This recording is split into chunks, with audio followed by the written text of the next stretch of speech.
ഉണ്ടായിരിക്കാം. ഒരു ശരിയിൽ 1000 മിഥ്യകളും. പെരുന്തച്ഛൻ മലയാളികളുടെ പ്രിയ കവി വൈലോപ്പിള്ളി ശ്രീധരമേനോന്റെ തച്ചന്റെ മകൻ എന്ന കവിതയിലൂടെ പെരുന്തച്ഛന് പുതിയൊരു ആഖ്യാനം കണ്ടെത്തുകയാണ് ഈ വേദി. എന്തൊരിപ്പായത്, എന്തെങ്കിലും ഒന്ന് പറഞ്ഞൂടെ?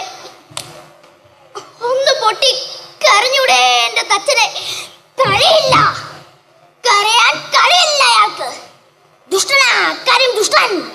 ഇരിക്കുന്നത് കണ്ടില്ലേ? തച്ചനാണത്രേ, തച്ചൻ. കൂടെ പറഞ്ഞാലേ എന്റെ തച്ചനത് ചെയ്യില്ല, എന്റെ തച്ചനത് ചെയ്യില്ല. അയാൾ അതും ചെയ്യും, അതിനപ്പുറവും ചെയ്യും. മരത്തടിയിൽ ഉളി കൊണ്ട് കൊത്തി മനസ്സ് മരവിച്ചു പോയതാ. നിന്റെ മോൻ പോയതിലല്ല, എന്റെ മോളുടെ കണ്ണീര് കാണേണ്ടി വന്നതിലാ എനിക്ക്. ഞാനത് ചെയ്തില്ല, ഞാനത് ചെയ്തില്ല മച്ചുന. താനേ അത് ചെയ്യൂ. സ്വന്തം മോൻ തന്നെക്കാൾ കേമനായതിന്റെ കറുവായിരുന്നില്ലല്ലോ തനിക്ക്. ഹേ മാളൂരെ, ഞാൻ പെരുന്തച്ഛന്റെ മകൻ. പാടന്മാർ പാടി നടക്കുന്നതല്ല, നേരുമാൻ പറഞ്ഞ് പ്രചരിപ്പിച്ചതുമല്ല ശരി. അന്ന് അങ്ങറിഞ്ഞ വിശേഷം. ഹൈ, എന്തു വിശേഷാണോ? കേൾക്കട്ടെ. നമ്മുടെ പെരുന്തച്ഛന്റെ മകൻ അച്ഛനിട്ടൊന്ന് ഒട്ടിച്ചു. ഹൈ, എന്താ സംബന്ധാണോ താനി പറയണേ? നാട് മുഴുവൻ ബഹുമാനിക്കുന്ന തച്ചനെ മകൻ തല്ലിന്നോ? വിഡിത്തം. നമ്മുടെ വാനത്തിൻ കീഴെ തച്ചനൊരു ഭാവിയെ വെച്ച് തങ്ങുന്ന നേരിക്കണ്ടതാണല്ലോ. വാ, ആ പാവാ നമ്മുടെ ദേശത്തിനൊരു അഭിമാനം. അതുണ്ടാക്കിയ തച്ചനും എന്നാ തച്ചന്റെ മോനും വെച്ചു എണ്ണത്തിനെ. തച്ചന്റെ ഭാവി ആളുകളുടെ മൂത്ത് തുപ്പിയപ്പോ കിട്ടി മോന്റെ ഭാവയുടെ വക. ഹൈ, കൊച്ചൻ അയാള് കൊള്ളാലോ. നമ്മുടെ പുതിയ കോളത്തിന് പണി അവനെ അങ്ങ് ഏൽപ്പിച്ചാലോ? അച്ഛന് മോനോട് അസൂയ തോന്നി തുടങ്ങിയെന്നാ കേൾവി. ഒരസൂയും ഉണ്ടായിരുന്നില്ല അന്ന്. അമ്മേ വേണ്ട, കാണ്ട എനിക്ക് നിന്നെ. നാട് മുഴുവൻ ബഹുമാനിക്കുന്ന അച്ഛന്റെ മൂത്താ നീ അടിച്ചത്. പൊയ്ക്കോ, എങ്ങനെ അച്ഛ പൊയ്ക്കോ, എങ്ങനെ പോണ്ട. തൃപ്തിയായി. മടിയിലിരുത്തി കാതിൽ പേര് വിളിച്ചപ്പോ പ്രാർത്ഥിച്ചത് സത്യായി. കേമനായ തച്ചന്റെ അച്ഛനായില്ലേ ഞാൻ. ധ്യാനത്തിന് സമയമായി. തച്ചനില്ലേ ഇവിടെ? വാ, ധ്യാനത്തിലാ.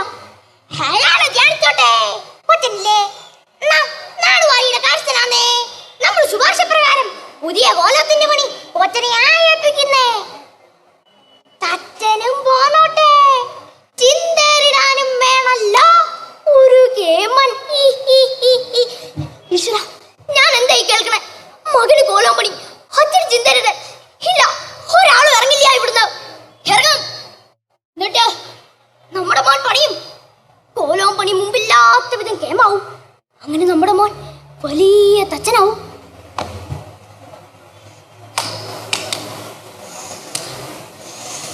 കണക്കുകൾ പിഴയ്ക്കുന്നല്ലോ കുട്ടിയെ. സാരാക്കണ്ട. കാലിറാത്ത ഏത് പണിയാളനാ ഉള്ളത്? കണക്ക് പിഴയ്ക്കാത്ത ഏത് തച്ചനാ ഉള്ളത്? ഈ അച്ഛൻ ജീവിച്ചിരിക്കുന്നെങ്കിൽ നാളെ നേരം പുലരുന്നതിന് മുമ്പ് എന്റെ മോൻ കോലോത്തിന്റെ മേൽ പൂട്ടുറപ്പിച്ചിരിക്കും. ആരൂട്ടം ശരിയല്ല. 4 കോലാത്ത് മുന്നിൽ പെരുക്കി, 4 കോലാങ്കുള 8 കാൽ 12 നെച്ചുകൾ കിഴിച്ച് ഉത്തരപ്പടി ശരിയാക്കി മേൽപോട്ട് കയറട്ടെ. ഉളിച്ചോട്ടി ഇരിക്കാൻ പാടില്ല എന്നറിയില്ലേ കുട്ടിയെ? കുട്ടിയെ, ഇരുട്ടിൽ ഒളിച്ചതൊക്കെ പിഴയ്ക്കാത്തവനായി തച്ചൻ. പക്ഷേ വാർദ്ധക്യത്തിൽ ഒരു കൈവിറ, മനുഷ്യ ജന്മത്തിൽ ഒരു കൈത്തച്ച്, വീതുളി വീണു പോയതാ. അച്ഛാ, ഞാൻ ഭാഗ്യമുള്ളവനാ. അച്ഛന്റെ മോനെ തുറക്കാൻ പറ്റുന്നതാണ് എന്റെ ഭാഗ്യം. അസൂയ മൂത്ത വെറുന്തച്ഛന്മാരെ കൊന്നേ.